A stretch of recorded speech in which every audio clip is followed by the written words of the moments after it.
What the hell are you doing, Kathy? You're such a clumsy. My drunk husband sneered at me. I trembled with anger at my in-laws' house. Is this the kind of thing you say to a pregnant wife who almost fell? And it was his fault I almost fell. I confronted him, but he showed no sign of remorse. Don't yell at me. This is my parents' house. If you're going to defy me, you can leave. Then he slumped over the table and started snoring. We're leaving now. At my mother-in-law's signal, we left the house without him. My husband, who was asleep, still didn't know the harsh penance that awaited him. My name is Kathy Johnson. I married my coworker, Mike, after a workplace romance, and finally I have a baby on the way. It's a precious life we were blessed with in our second year of marriage. What kind of child will it be? A boy? A girl? I can't wait to meet my baby. I lovingly caress my growing belly, savoring my daily happiness. Yet, despite this happiness, I was struggling with a very tough situation. That is morning sickness. Nausea and headaches that stick around all day, along with severe fatigue. Sometimes it's so bad I get dizzy and have to lie down for hours. Obviously, I can't manage housework in this state. Oh, being pregnant is so much harder than I thought. Though I felt like giving up, I fought this illness every day to become a mother. Still, there are days when determination alone isn't enough. On those days, I end up relying on my husband. Mike, could you buy groceries on your way home? I've been feeling sick since this morning. Oh, sorry. I'm going to be late because of overtime. Take a taxi and get them yourself, okay? Mike, can you do the dishes tonight? I'm feeling lightheaded. Oh, sorry. I have an early business trip tomorrow. Try to do a little at a time. Good night. Mike seemed too busy with work to be much help. He's working hard for our unborn child, I suppose. Maybe he doesn't want our child to suffer financially. So, I thought I'd ask my parents for help, but unfortunately. Hi, Mom. It's me. Oh, Kathy, your dad threw out his back. It's really bad. What? Dad? Is he okay? He seems okay, but he's in pain and bedridden. It's a real problem. My mom sounded really busy taking care of my dad. I couldn't ask her to come, nor could I impose on them at their place. I felt completely alone in my predicament. But then my mother-in-law, Sarah, called. Kathy, how are you feeling? Is there anything you need help with? She had been worried about us. Since I got pregnant, I hadn't been in touch much with my in-laws. Mike is an optimist and doesn't talk about his problems much. That's why she called me. Sarah, actually. Before I knew it, I was opening up to her about my morning sickness and current situation. You should have told me sooner. I know how hard morning sickness can be. Sarah listened to me with genuine concern. She even made a suggestion for my benefit. Kathy, if you'd like, why don't you come stay with us for a while? What? Are you sure? Of course, you're welcome. Her kindness and offer were truly appreciated. I was so happy that someone understood my struggles and worries that I almost cried. So, I ended up staying with my in-laws for a while. Kathy, leave the housework to me and just relax. If you need anything, just let us know. Thank you so much.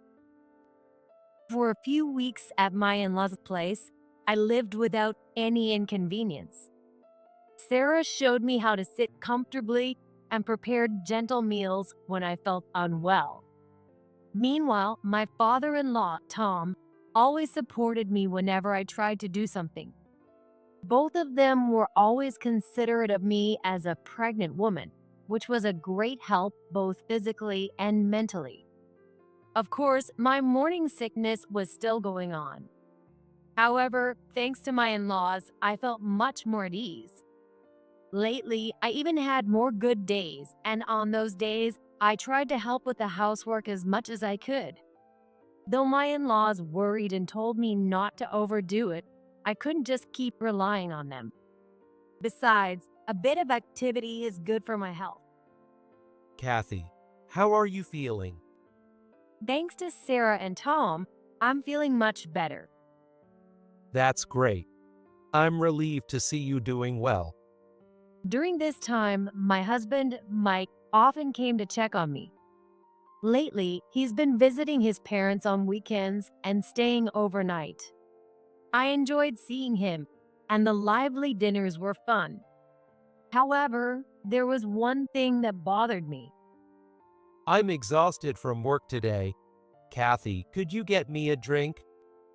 Sure, but make sure to wash your hands and gargle first when you get home. Mike, feeling at home at his parents' place, started acting more childishly. He'd leave his clothes lying around and scatter things on the floor. On top of that, he'd lazily ask me to do things for him. Mike, do that yourself. Kathy is pregnant, you know? That's right, Mike. And pregnant women can't see their feet well, so they clean up. What if Kathy trips and falls? My in-laws would scold him every time. But he didn't seem to take it seriously and always laughed it off. Don't worry so much. Kathy looks good. Oh, come on. You're her husband, you know. Sarah furrowed her brow at her son's nonchalant attitude. It's okay, Sarah. I'm feeling fine, and I can't just be your burden. I hurried to defuse the situation. Sure, I was frustrated with Mike's attitude too. But since I was being taken care of by my in-laws, I didn't want to create a tense atmosphere. If I caused a bad mood in the house, it would trouble me deeply. Sarah calmed down at my urging, but she still looked displeased. Even after that, Mike often behaved selfishly, causing me trouble and earning sighs and reprimands from me and my in-laws. Life at my in-laws passed without incident. My belly grew steadily. The doctor said it's a boy. Every day, I spent time imagining our child and selecting baby items. But then, one day, something happened that crossed the line. Well, we're off. Kathy, thanks so much for the theater tickets. Call us if anything comes up. Enjoy yourselves. That day, my in-laws went to see a play in the city in the afternoon. As a token of my gratitude, I had given them the tickets.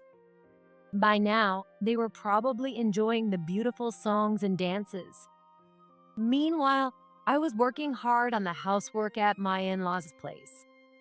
Cooking, laundry, cleaning the rooms, and cleaning the bathroom.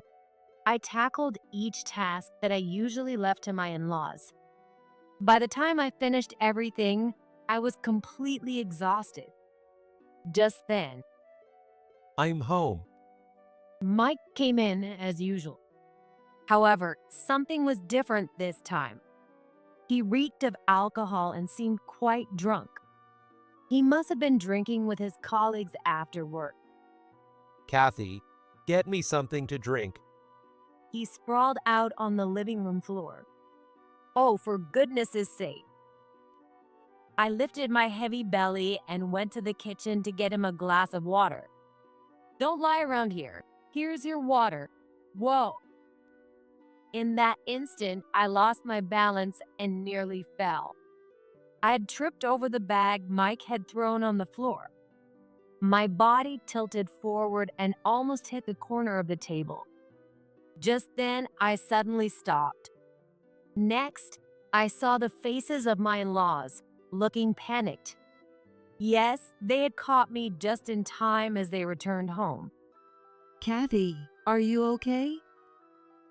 Did you hurt your stomach? I'm okay, thank you, I said as I collapsed onto the floor in a daze. Meanwhile, What the hell are you doing, Kathy? You're such a clumsy. Mike started laughing at me.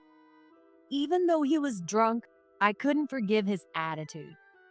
If my in-laws had been a few seconds later, it could have been a serious accident. What would have happened to me and our baby? I felt anger towards my careless husband and scolded him sharply.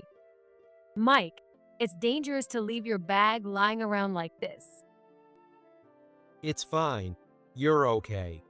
You should have seen it. That's not the point. And I've told you many times that pregnant women can't see their feet. My head hurts. So stop yelling. This is my parents' house. If you defy me, you can leave. Mike slumped over the table. I was furious at his childish excuses. Just as I was about to continue scolding him, Sarah gently stopped me and said, Then we're leaving now. her voice was cheerful and her face was smiling. But the intense energy she radiated made it clear she was furious. Got it. Wake me up around 10 tomorrow. Mike said and started snoring while sitting.